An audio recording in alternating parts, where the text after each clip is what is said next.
about some of those bubble teams that are gonna end up rounding out your field, the teams that are the last four in.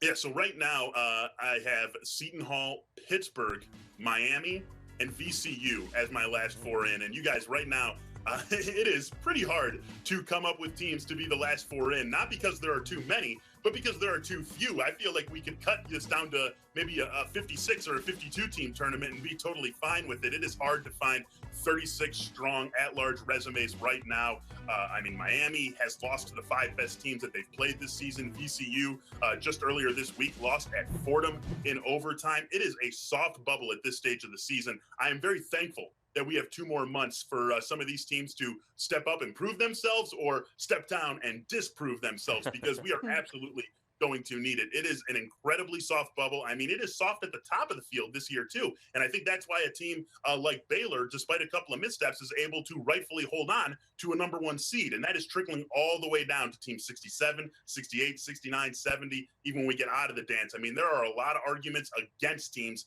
not a lot of great arguments for them just now. But Seton Hall, Pittsburgh, Miami, VCU, they get the, I suppose, default last 4 spots in my field for the time being. All right, then, if you had a tough time picking your last 4 in, you're probably going to have a really tough time picking your first 4 out. But that's why you're the expert. That's why you get the big bucks, Michael. So who are those 4 teams?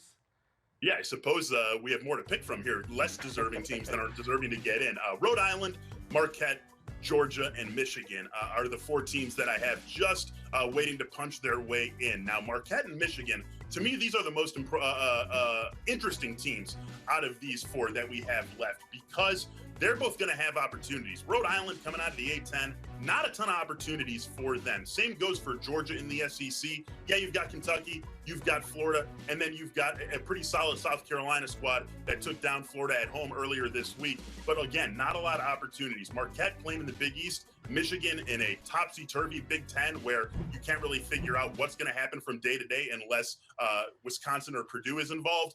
Going to have some chances to really build the resume. So those are the teams to watch, not just these 2, Marquette and Michigan, but teams that are in those conferences where they're going to have opportunities to impress the selection committee.